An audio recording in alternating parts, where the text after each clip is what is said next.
பவுல் ஒரு சுவிசேஷகன். பவுல் ஒரு சுவிசேஷகன். அவன் பகல்ல போட்டு பெண்டை நிமித்திட்டான். அடி வெளுத்தாச்சு. ராத்திரி போய் தூங்கலான்னு நினைச்சா அவருக்கு ஜோம் பண்ணதுக்கு யாருமே இல்லை, யாருமே இல்லை. இரவிலே அவரும் சீலாவும் என்ன செய்கிறாங்க? இரவிலே தேவனை நோக்கி ஜெபிக்கிறாங்க. இது பவுலின் ஊழியம். அதே நேரத்தில் பேதுரு சிறையிலே காக்கப்பட்டு வருகிறார். நாளைக்கு காலையில் அவருக்கு ஜட்ஜ்மெண்ட். நாளைக்கு காலையில் ஜட்ஜ்மெண்ட். யாக்கோபு சிறை சேதம் செய்யப்படுகிறார். இது யூதர்களுக்கு பிரியமாய் இருக்கிறது என்று கண்ட தோத்திரம் ஏரோது என்ன செய்கிறான்? பேதுருவை பிடிச்சு ஜெயில வச்சிட்டான். நாளைக்கு வெளியே கொண்டு வந்து ஜட்ஜ்மெண்ட். கண்டிப்பா நாளைக்கு கொல்ல போறாங்க. ஆனா பேதுருவுக்கு துணிவு தாங்க. ஹல்லேலூயா. பேதுருவுக்கு துணிதான். அந்த துணிவு தான் அந்த மனுஷனுடைய தைரியம். ஹல்லேலூயா. இயேசுவை நியாயம் விசாரிக்க அழைத்து செல்லும் பொழுது அவன் பின் செல்லுகிறான்.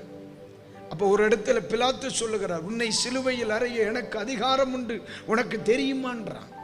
வாயை கொடுக்கவே கொடுக்கிற அவற்றை போயா கொடுப்பனி? உடனே அவர் சொல்லுவார், யாரு? இயேசு, பரத்திலிருந்து உனக்கு அனுமதி வராத பட்சத்தில். என்ன தெளிவில்லை? ஏய், நீ அதிகாரியாய் இருக்கலாம், நீ ராஜாவாய் இருக்கலாம், நியாயாதிபதியாய் இருக்கலாம், பரத்திலிருந்து உனக்கு அனுமதி வழங்கப்படாதது வரை.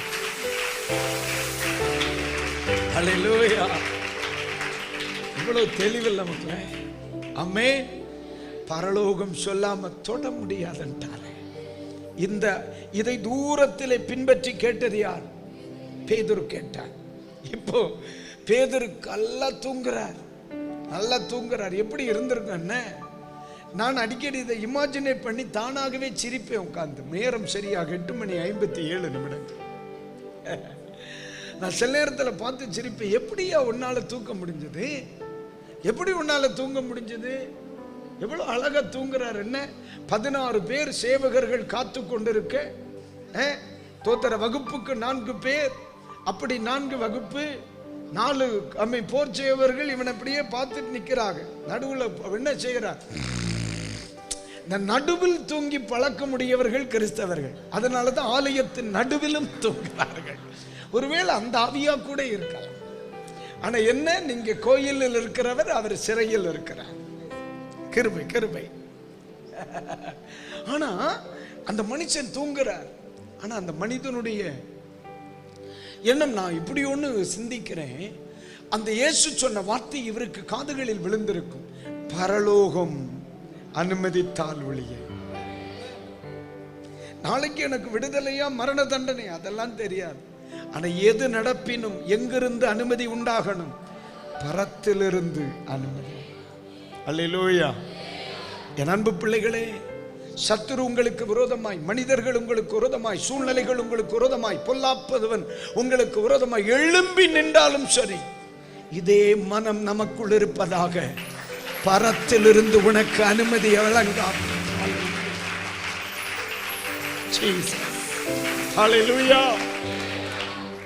இரண்டாவது துணிவு என்ன? அந்த மனுஷன் தனக்காக அழுகிற ஒரு கூட்டத்தை உருவாக்கி வச்சிருந்தாங்க. ஆமென்.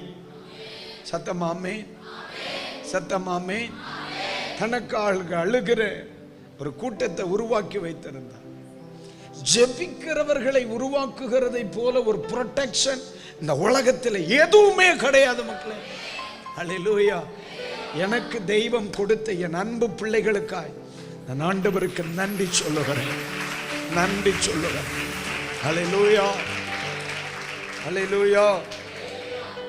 சமீபத்தில் ஒரு நாள் ஒரு பொது கூடுகை ஒன்றில் ஒரு தேவ ஊழியர் ஒரு வார்த்தை சொன்னாராம்.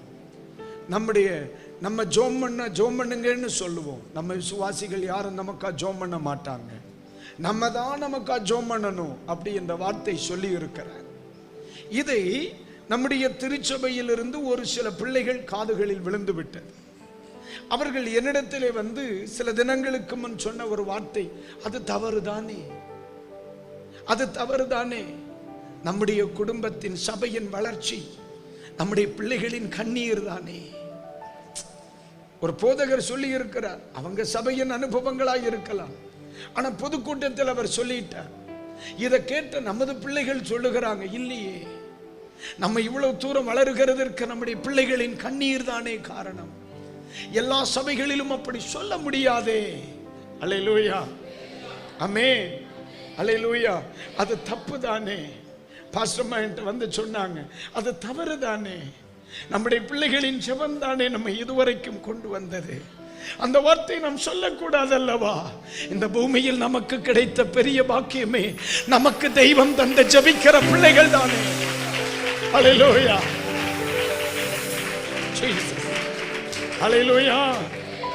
இன்றைக்கு இரவிலே உங்களை பார்த்து நான் தைரியமாய் சொல்லுவேன், ஆமென். அவைகளால் வேதம் சொல்லுகிறது, வால வயதின் குமாரர் பலவான் கையில் உள்ள அம்புகளுக்கு ஒப்பாய் இருக்கிறார்கள். நான் அவர்களை ஜெபிக்கிறவர்களாக சொல்லுவேன். அவைகளால் தன் நம்பரா துணியை நிரப்புகிறவன் பாக்கியவான். நாணமடையாமல் உலை முகவாசலில் பேசுவான். அல்லேலூயா.